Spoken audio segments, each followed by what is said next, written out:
welcome everybody. Brother Goodwin and Dr. Charles Hillable here with you across the spotlight to help enlighten you and help you understand some prophecy. Doc, we got an interesting topic for today. We're going to be discussing, and here's the title today, a prophecy picture of the life of Israel. Mm-hmm. And this is really about Abraham, isn't it? It's the story of Abraham. And we're going to go back to Genesis 14. Now, of course, Genesis 12 is where God makes the Abrahamic covenant with Abraham. A lot of people are familiar with that. Let me just read that real quick. Now, that's verse 12 here. Verse 1 through 3. Yeah. The Lord said unto Abram, get thee up out of thy country and from thy kindred, from thy father's house, unto a land that I will show thee, and I will make of thee a great nation. I will bless thee and make thy name great, and thou shalt be a blessing. And I will bless them that bless thee, and curse them that curse thee. The Abrahamic covenant. I call that the Abraham calling. The Abrahamic covenant actually is in chapter 15. Okay.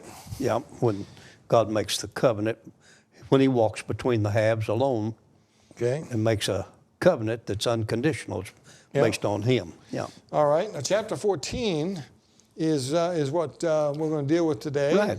In concerning Abraham. So I'll throw it over to your side, Doc. Well, in chapter 14, and she can put it up there in a minute. I've got a CD set called Mystery Babylon, and a friend of mine, his radio station, plays some of my messages, half of it on Tuesday and half on Thursday, all of it on Saturday. And I just happened to be listening to his radio station while I was driving, and I heard this portion out of that, and I thought, wow, I didn't realize that was such a profound thing. And so that's why you asked me if I had something for an update, and that's why I come up with this. Okay. Abraham, of course, was called out of the Ur of the Chaldees, and very pagan world. Monotheistic. They had multiple gods and goddesses, some more important than others. Of course, the moon god worship, that's later all of worship came from there. So the languages have been changed, and now people have been forced into the other parts of the world. And so what we find in chapter 14 is after Abraham fulfilled the 3 requirements that God gave him in his calling in chapter 12 that you just read. Because in chapter number 13, it ends with, after Lot was separated from him, God said, now open your eyes and look from the north, the south, east, and the west. This is the land that I'm giving you. Because he said, I'm going to take you to land and show you the land I'm going to give you. And he said 3 things to do. Well, it wasn't until he was finally separated from Lot that happened.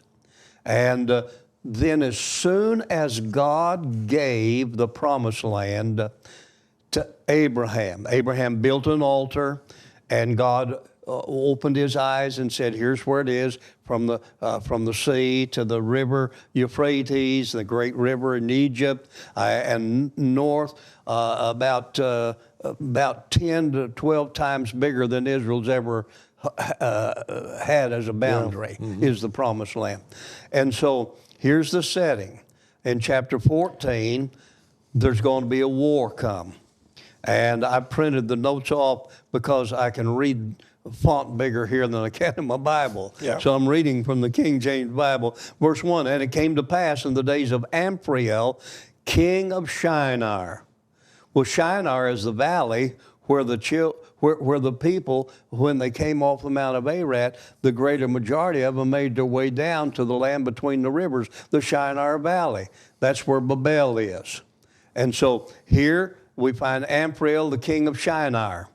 Eric, the king of Eliezer, Chedorlaomer, king of Elam. By the way, these are sons and grandsons of Nimrod, and Tidal, king of nations.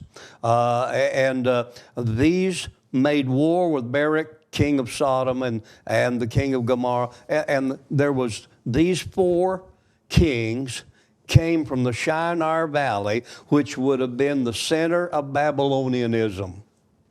So you got to keep this in your mind. So here comes the people that the devil has selected.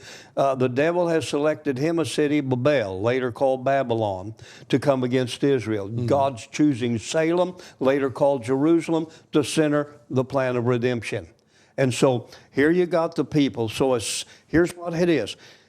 As soon as God gives the promised land to Abraham and his seed after him, here comes the devil's people of the world out of Babylonianism to take it away. It's almost like a chess game. It's the same. And you got the white, you got Israel set up over here, and you got the devil set up here. And as soon as he sees the plan of Israel on the chessboard, he comes against it with his plan. He's trying to, and that's what's still taking place today. The devil's crowd under, and we've been dealing with this in our walk or journey through Revelation, the Babylonian system. And so the Babylonian system began as soon as God gave the promised land to Abraham. The Babylonian system came to try to take it away. And so that's what we find in the first 3 verses. And then you get down to verse number 12. And they took Lot, Abraham's brother's son, who dwelt in Sodom, and his goods, and departed. And they came had escaped to tell Abraham the Hebrew. And so this is symbolic of the apostate state of Israel living in a Gentile government. Lot is a righteous man. The Bible tells that to us in the New Testament. And he's living down here symbolically involved in Gentile government.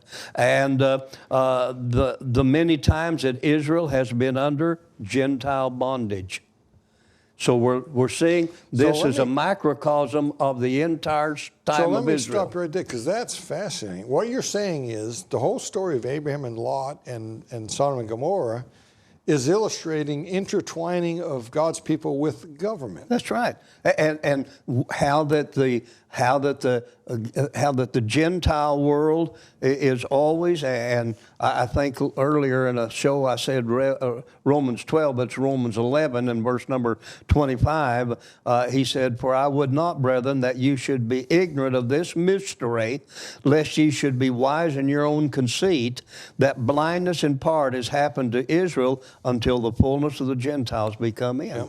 So we see here in the story of Lot being taken captive and being brought underneath the bondage of this Gentile Babylonian world. Then you go to verse number 14. And Abraham heard that his brother was taken captive, and he armed his trained servants, born in his own house, 318, and he pursued unto Dan. So he's now going to take his army, and he's going to go up. So God is going to deliver Israel and restore all of their goods. It's a picture, I believe, in a microcosm of there's a time coming when Israel is under the bondage of the Babylonian system, and then they're going to be oppressed to a point where they've lost everything. They're in bondage, and then God's going to come, as Abraham's going to come, and deliver them and bring them back to the promised land. And then verse 17, and the kings of Sodom went out to the king of Sodom went out to meet him after he returned from the slaughter of Chedorlaomer, and the kings that were with him at the valley of Sheva, which is the king's dale. And Melchizedek, king of Salem, brought forth bread and wine, and he was the priest of the Most High God. I think this is symbolic. Melchizedek, the word means king of righteousness. And so I think at the end of the tribulation, I think this is a picture that at the end of the tribulation picture, time, God's going to bless Israel just as he, as a king of righteousness, blessed Abraham, and he's going to set up the millennial reign. So let me stop you right there. Do you think that the battle over Sodom and Lot was a type of Armageddon or Yes, something? a very close match. And so all of this is symbolic, I believe, because you and I say all the time that Scripture is some of black and white prophecy, and there's a whole lot of prophecy that's prophetic in its nature. Yeah. And that's what this is. This is hopefully an illustration of that. I'm convinced you're right. Melchizedek is the king of righteousness, and who's coming back at the Battle of Armageddon? The King of kings and Lord of lords, and he's going to set up a righteous rule. And doesn't it say of Melchizedek, as I call him, I don't know how you pronounce it really, but doesn't it say he has without mother or father? But that's in the book of Hebrews, Right. and that's in the context of a priesthood that's different than the Aaronic priesthood, which it was set up by being born in the Aaronic family, mother and father. But if this that is- has nothing to do with this. But if this is a type of the Battle of Armageddon, Yeah. Melchizedek would represent Christ here. It's a representation of it. Yeah. Yeah. But doesn't mean that Melchizedek himself didn't have a mother and father.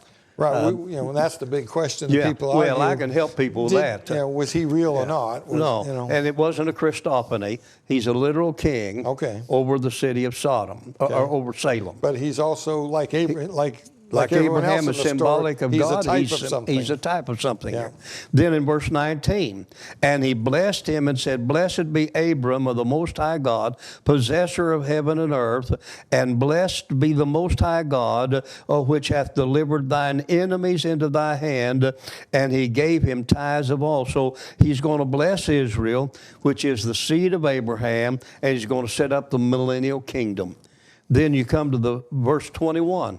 We're in Genesis 14:21. And the king of Sodom said unto Abraham, Give me the persons and take the goods for thyself. I believe this is a picture of the setting up in the millennial reign of the kingdoms and the Gentile ambassadorships for the millennial reign. I see this story in Genesis 14, a literal story that really happened, but I see it in a prophetic lens as representing the calling of Israel in the loins of Abraham all the way up to the millennial reign, the life of Israel. Well, this is something, Doc, this is the first time you handed me this, say, hey, I got an update for us, and this is all new. I have never looked at this way before, but I'm the guy that wrote the thing that, all Scripture can be interpreted three ways, literal, figurative, prophetic. Here's the prophetic interpretation of Genesis 14. Absolutely. I'm confident that it is a picture and microcosm of the calling of Israel in the loins of Abraham all the way up to the millennial reign, including the setting up of the Gentile kingdoms in the millennial reign under Israel. Awesome. Well, that's good stuff, Doc. All righty, and this will probably, I'm doing a study guide on Genesis next, and I'll probably use this for chapter 14. The story of Lot there. So, well, folks, thanks for viewing in today, and those of you listening on the radio, appreciate each and every one of you. And remember, you can find us at ProtestantSpotlight.com. We have a donate button there if you'd like to support or partner with this ministry.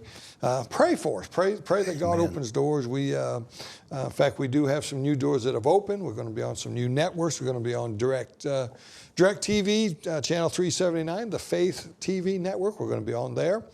In fact, when you watch this, we may already be there. So go and check that out. And we're on several other networks we'll be telling you about later. But until next time, keep your eyes on them skies.